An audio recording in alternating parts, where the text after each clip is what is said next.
പെറുവിലെ ലിമ നഗരം. അവിടുത്തെ ഗവൺമെന്റ് പാലസിന്റെ ഏതാണ്ട് പിൻഭാഗത്തെത്തിയിരിക്കുകയാണ് ഞാൻ. നേർരേഖ പോലെ കിടക്കുന്ന തെരുവുകൾ, അത് പല ദിശകളിലേക്ക് പിരിഞ്ഞു പോകുന്നു. ഒരു ജംഗ്ഷനിൽ നിൽക്കുമ്പോൾ മുന്നിൽ ഇക്കാണുന്നതാണ് ഹൗസ് ഓഫ് പെറൂവിയൻ ലിറ്ററേച്ചർ എന്ന പ്രമുഖമായ മന്ദിരം. ഞാൻ ആ കെട്ടിടത്തിനകത്തേക്ക് നടന്നു ചെന്നു. ലാറ്റിൻ അമേരിക്കൻ സാഹിത്യം ലോകപ്രശസ്തമാണ്. അതിൽ പെറൂവിയൻ സാഹിത്യം വലിയ പ്രാധാന്യമർഹിക്കുന്നു. പെറുവിന്റെ സാഹിത്യ വളർച്ചയുടെ ചരിത്രം വിവരിക്കുന്ന ഒരു മ്യൂസിയവും സാംസ്കാരിക കേന്ദ്രവും മറ്റുമാണ് ഈ മന്ദിരത്തിൽ പ്രവർത്തിക്കുന്നത്. യഥാർത്ഥത്തിൽ ഇതൊരു റെയിൽവേ സ്റ്റേഷനായിരുന്നു. 1912 നിർമ്മിതമായ ദസാംപരദോസ് ട്രെയിൻ സ്റ്റേഷൻ റഫീൽ മർക്വീന എന്ന പ്രഗത്ഭനായ വാസ്തുശില്പി ഡിസൈൻ ചെയ്ത് നിർമ്മിച്ചതാണിത്. 2009 ഇതിനെ ഹൗസ് ഓഫ് പെറൂവിയൻ ലിറ്ററേച്ചറാക്കി മാറ്റിയത്. 6 ദശകത്തോളം ലിമയിലെ ഏറ്റവും പ്രധാനപ്പെട്ട റെയിൽവേ സ്റ്റേഷനുകളിലൊന്നായിരുന്നു ഇത്. ഇപ്പോഴാകട്ടെ നഗരത്തിലെ ഏറ്റവും പ്രമുഖമായ സാംസ്കാരിക സാഹിത്യ കേന്ദ്രങ്ങളിലൊന്നും. 13 മുറികളിലായാണ് ഹൗസ് ഓഫ് പെറൂവിയൻ ലിറ്ററേച്ചറിന്റെ പ്രവർത്തനം. ഇവിടെ ഒരു പഴയ സിലിണ്ടർ പ്രസ് കാണാം. 1 നൂറ്റാണ്ട് മുൻപ് പ്രിന്റിങ്ങിന് ഉപയോഗിച്ചിരുന്ന പ്രസ്സാണ്. ഇത്തരത്തിൽ അച്ചടിയുടെയും സാഹിത്യത്തിന്റെയും ചരിത്രം വിവരിക്കുന്ന നിരവധി വസ്തുക്കൾ ഇവിടെ പ്രദർശനത്തിനുണ്ട്.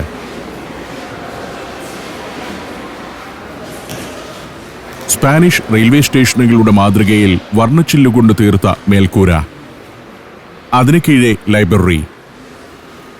പെറൂവിയൻ സാഹിത്യത്തിലെ പ്രധാന കൃതികളെല്ലാം തന്നെ ഇവിടെ ലഭ്യമാണ്. കെട്ടിടത്തിന്റെ പല നിലകളിലായാണ് എക്സിബിഷൻ ഹാളുകൾ. സ്ഥിരം പ്രദർശനം നടക്കുന്നതും താൽക്കാലിക പ്രദർശനം നടക്കുന്നതുമായ ഹാളുകളുണ്ടിതിൽ. സാഹിത്യ ശില്പശാലകൾ, അവാർഡ്ദാന ചടങ്ങുകൾ, വിദ്യാഭ്യാസ പരിപാടികൾ എന്നിവയൊക്കെയും ഹൗസ് ഓഫ് പെറൂവിയൻ ലിറ്ററേച്ചറിൽ നടക്കുന്നു. പ്രമുഖമായ പെറൂവിയൻ കൃതികളുടെ പേരുകൾ രേഖപ്പെടുത്തിയ പടവുകൾ കയറി ഞാൻ നടന്നു. പെറൂവിയൻ സാഹിത്യം സ്പാനിഷ് സാഹിത്യം തന്നെയാണെന്ന് പറയാം. വിഖ്യാതമായ പെറൂവിയൻ കൃതികളെല്ലാം പിറന്നത് സ്പാനിഷ് ഭാഷയിൽ തന്നെയാണ്. ഹൗസ് ഓഫ് പെറൂവിയൻ ലിറ്ററേച്ചറിൽ നിന്നും ഇറങ്ങിയെത്തിയത് കരബായ സ്ട്രീറ്റിലേക്കാണ്. ഒരു ഭാഗത്ത് ഗവൺമെന്റ് പാലസിന്റെ പിൻഭാഗം, അതിന്റെ ഒരു വശത്തുകൂടി കരബായ സ്ട്രീറ്റ് നീണ്ടുപോകുന്നു. മറ്റൊരു ഭാഗത്ത് അൻകാഷ് സ്ട്രീറ്റ്. ഞാൻ അൻകാഷ് തെരുവിലൂടെ നടത്തം തുടങ്ങി. തെരുവിന്റെ വശങ്ങളിൽ പഴയ പാണ്ഡികശാലകൾ പോലുള്ള കെട്ടിടങ്ങൾ. അവിടെ സുവനീർ കടകളും മറ്റും തുറന്നു തുടങ്ങുന്നതേയുള്ളൂ. നൂറ്റാണ്ടുകൾ പഴക്കമുള്ള കെട്ടിടങ്ങളാണ് ഈ കാണുന്നതെല്ലാം. സ്പാനിഷ് കൊളോണിയൽ കാലത്ത് ഗോഡൌണുകളോ കച്ചവട കേന്ദ്രങ്ങളോ ആയിരിക്കാം ഈ കെട്ടിടങ്ങളിൽ ഉണ്ടായിരുന്നത്. 17-ാം നൂറ്റാണ്ട് മുതലുള്ള കെട്ടിടങ്ങൾ ഈ തെരുവിലുണ്ട്. സ്പാനിഷ് വാസ്തുവിദ്യാ ശൈലി ഇതിലെല്ലാം പ്രകടമാണ്. ഓരോ തെരുവിലും ടൂറിസ്റ്റുകൾ നിറഞ്ഞു തുടങ്ങിയിരിക്കുന്നു. ലിമയിൽ ടൂറിസ്റ്റുകളുടെ ഈ തിരക്ക് ഞാൻ പ്രതീക്ഷിച്ചതല്ല.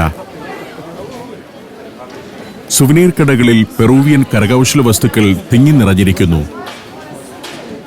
തെരുവിലൂടെ നടത്തം തുടരുമ്പോൾ നേരെ മുന്നിൽ ഒരു ദേവാലയത്തിന്റെ ഗോപുരം കാണാം.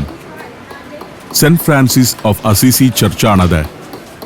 ഒരു പൗരാണിക മന്ദിരം. പള്ളിയോടനുബന്ധിച്ച് ഒരു കോൺവെന്റും മ്യൂസിയവും കാറ്റകോംസ് തുടങ്ങിയവയുമെല്ലാമുണ്ട്. അൻകാഷ് തെരുവിൽ കണ്ടെത്തുന്ന ടൂറിസ്റ്റുകളിൽ അധികവും സെന്റ് ഫ്രാൻസിസ് ദേവാലയം സന്ദർശിക്കാൻ എത്തുന്നവർ തന്നെ. 16-ാം നൂറ്റാണ്ടിൽ സ്ഥാപിതമായ ദേവാലയവും മൊണാസ്ട്രിയുമാണത്. 1546-ൽ ചെറിയൊരു ചാപ്പലായിട്ടായിരുന്നു അതിന്റെ തുടക്കം. ധാരാളം കച്ചവട സ്ഥാപനങ്ങൾ. ഈ ഭാഗമെല്ലാം ടൂറിസ്റ്റുകൾക്കായി ഒരുങ്ങിയിരിക്കുകയാണ്. നേർരേഖ പോലുള്ള തെരുവുകളാണ് ലിമയുടെ പഴയ പട്ടണ ഭാഗത്തെ ഏറ്റവും ആകർഷകമാക്കുന്നതെന്ന് എനിക്ക് തോന്നി. ഒരു ജംഗ്ഷനിലെത്തി തിരിഞ്ഞു നോക്കുമ്പോൾ പല തെരുവുകൾ നീണ്ടുപോകുന്നത് കാണാം. ഞായറാഴ്ച ആയതിനാലാവാം തദ്ദേശീയരെ അധികമൊന്നും കാണുന്നില്ല. ടൂറിസ്റ്റുകളാണ് തെരുവുകളാകെ കൈയടക്കിയിരിക്കുന്നത്. ഇതാണ് സെന്റ് ഫ്രാൻസിസ് ഓഫ് അസീസി ദേവാലയത്തിന്റെ പ്രധാന ഭാഗം. ഒരു ഭാഗത്ത് മൊണാസ്ട്രി കെട്ടിടം, പള്ളിയുടെ മുന്നിൽ ഒരു ജനക്കൂട്ടം കണ്ടു. സ്പാനിഷ് ബറോക്ക് ശൈലിയിൽ നിർമ്മിതമായ ദേവാലയം. ഗേറ്റ് കടന്ന് ഞാൻ പള്ളിമുറ്റത്തേക്ക് കയറി ചെന്നു. പാരമ്പര്യ വസ്ത്രം ധരിച്ച ചിലർ പള്ളിയിലേക്ക് കയറിപ്പോകുന്നു. തനി പെറൂവിയൻ ഗോത്രവേഷം ഇതാണ്. കടും നിറമുള്ളതും ചിത്രപ്പണികളോട് കൂടിയതുമായ വസ്ത്രങ്ങൾ. സെന്റ് ഫ്രാൻസിസ് ദേവാലയത്തിന്റെ മുറ്റത്ത് അവർ ലേഡി ഓഫ് സോളിറ്റ്യൂഡ് എന്ന ഒരു ഷ്രൈനുണ്ട്. അതിനുള്ളിൽ നിന്നും ഒരു പ്രദക്ഷിണം ഇറങ്ങി വരുന്നു.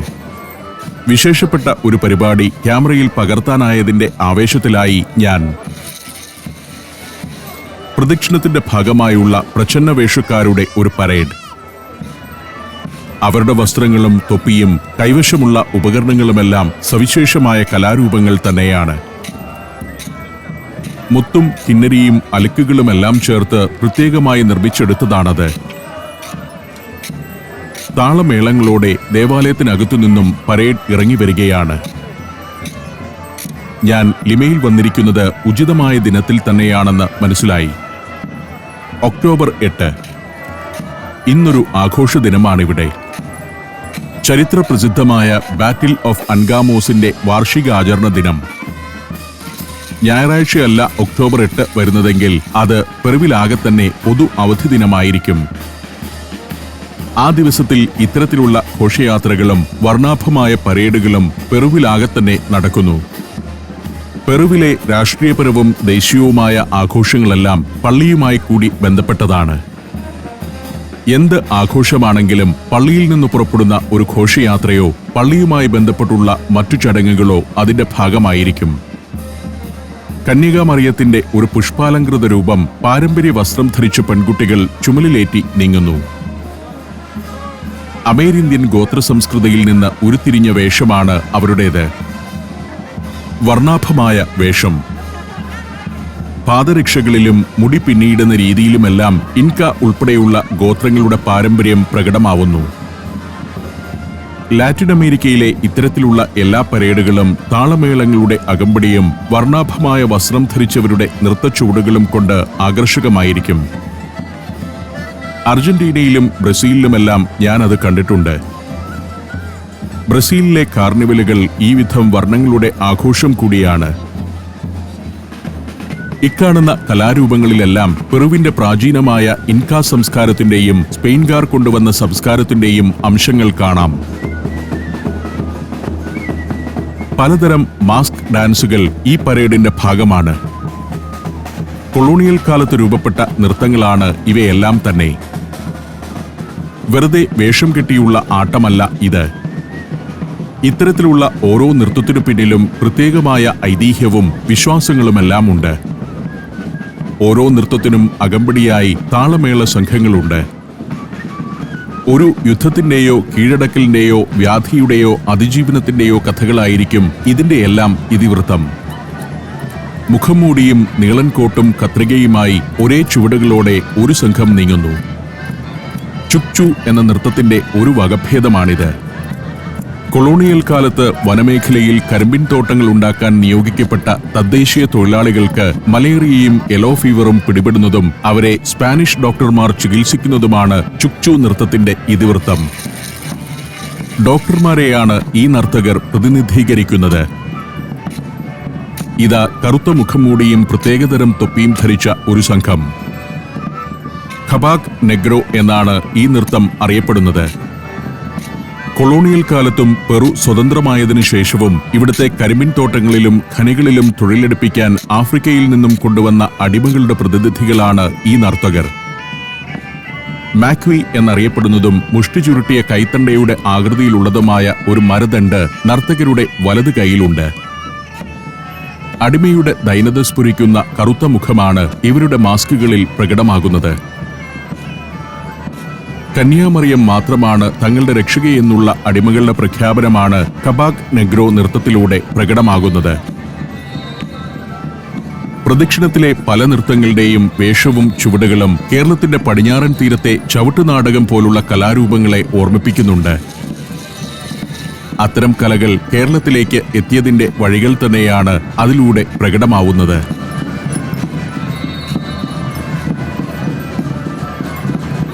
വർണ്ണാഭമായ വസ്ത്രവും അഴിച്ചു താഴ്ത്തിയിട്ട തൊപ്പിയുമായി സ്ത്രീകളുടെ ഒരു നൃത്തസംഘം.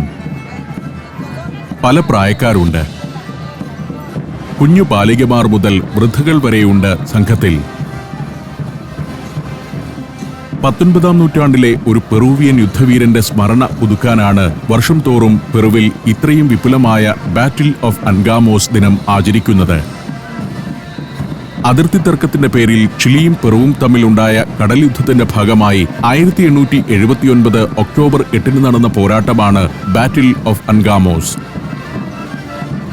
പ്യൂണ്ട അൻഗാമോസ് എന്ന സ്ഥലത്തായിരുന്നു ഘോരമായ ആ ഏറ്റുമുട്ടൽ.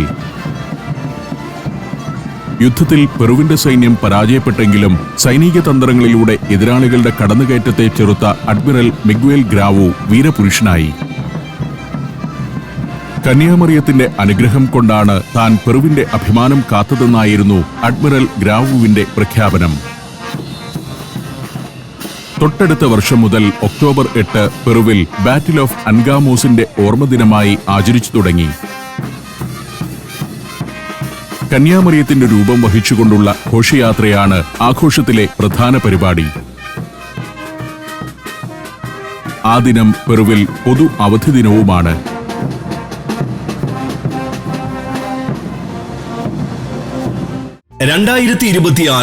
ഏപ്രിൽ മെയ് മാസങ്ങളിൽ USA, യൂറോപ്പിലെ 10 രാജ്യങ്ങൾ, Scandinavia and Baltic, Japan and Korea, China and Mongolia, 5 African രാജ്യങ്ങൾ എന്നിവിടങ്ങളിലേക്ക് സഞ്ചാരത്തിനൊപ്പം സഞ്ചരിക്കാൻ ഇപ്പോൾ തന്നെ ഈ നമ്പറിലേക്ക് വിളിക്കുക അല്ലെങ്കിൽ മെസ്സേജ് അയയ്ക്കുക. Phone 7591966600. Azerbaijan, Indonesia, Tajikistan, Peru. സഞ്ചാരം വോളിയം നമ്പർ 14. ഫുൾ HDയിലുള്ള ഈ അപൂർവ ദൃശ്യയാത്രാ വിവരണ ശേഖരം സ്വന്തമാക്കാൻ 99544422 എന്ന നമ്പറിലേക്ക് സഞ്ചാരം എന്ന് SMS ചെയ്യൂ. വാദ്യമേളങ്ങളുടെ അകമ്പടിയോടെ പല പല സംഘങ്ങൾ. പെറുവിലെ മിക്ക പരമ്പരാഗത നൃത്തരൂപങ്ങളും ഈ പരേഡിൽ അവതരിപ്പിക്കപ്പെടുന്നുണ്ട്. നൃത്തത്തിന് അകമ്പടിയാവുന്ന സംഗീതവും അതിനുള്ള സംഗീതോപകരണങ്ങളും സ്പാനിഷ് പാരമ്പര്യത്തിൽ നിന്നുള്ളതാണ്. അമേരിന്ത്യൻ ഗോത്രസംഗീതത്തിൽ പോലും ഇവിടെ അക്കോർഡിയൻ, ക്ലാർനെറ്റ് തുടങ്ങിയ ഉപകരണങ്ങൾ ഉപയോഗിക്കുന്നുണ്ട്. പെറൂവിയൻ നൃത്തവൈവിധ്യവും അതിന്റെ വർണ്ണാഭയും കണ്ടുകൊണ്ട് ഞാൻ അങ്ങനെ നിന്നു.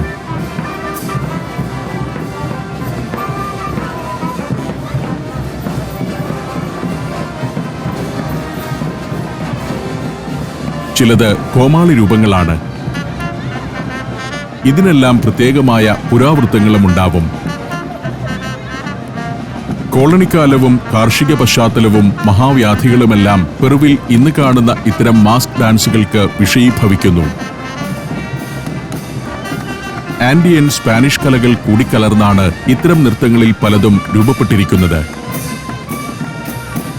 സ്പാനിഷ് സ്വാധീനം വ്യാപകമായപ്പോൾ പെറുവിൽ അതുവരെ ഉണ്ടായിരുന്ന ഗോത്രകലകൾ പലതും അപ്രത്യക്ഷമായി. പകരം അത്തരം കലാരൂപങ്ങളും സ്പാനിഷ് നൃത്തച്ചുവടുകളും കൂടിച്ചേർന്ന് പുതിയവ ഉരുത്തിരിയുകയും ചെയ്തു. യുദ്ധം, നായാട്ട് എന്നിവയെ ഹാസ്യാത്മകമായി അവതരിപ്പിക്കുന്ന നൃത്തങ്ങളും ഇവിടെയുണ്ട്. ആദ്യകാലങ്ങളിൽ അമേരിന്ത്യൻ സമൂഹങ്ങളെ മതം മാറ്റാനെത്തിയ പാദ്രിമാർ വരെ ഇവിടെ നൃത്തങ്ങളിൽ കഥാപാത്രങ്ങളാവാറുണ്ടെന്നതാണ് മറ്റൊരു വിശേഷം.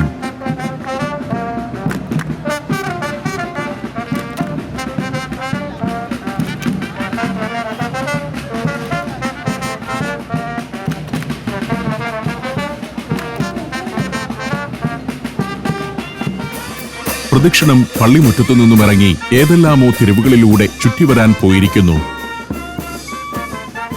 അപ്പോൾ ആ ഘോഷയാത്രയുടെ മുൻഭാഗമാകാം പള്ളിമുറ്റത്തേക്ക് കയറി വരികയും ചെയ്തു. ഇതാണ് സെന്റ് ഫ്രാൻസിസ് അസീസി ദേവാലയത്തിന്റെ മുൻവശം. പ്രദക്ഷിണത്തിന്റെ മുന്നിൽ എഴുന്നള്ളിച്ചിരുന്ന പുഷ്പാലങ്കൃതമായ തിരുസ്വരൂപം പള്ളിക്കവാടത്തിന് മുന്നിൽ ഇറക്കി വെച്ചിട്ടുണ്ട്. ആചാരവേഷം ധരിച്ച കുട്ടികളുടെ ഒരു സംഘവും ഇവിടെയുണ്ട്. ഞാൻ ദേവാലയത്തിന്റെ മുഖമണ്ഡപത്തിന് ചുവട്ടിലേക്ക് ചെന്നു. യേശുക്രിസ്തുവിന്റെ രൂപമാണ് നഗരപ്രദക്ഷിണത്തിനു ശേഷം ഇവിടെ കൊണ്ടുവന്ന് ഇറക്കി വെച്ചിരിക്കുന്നത്.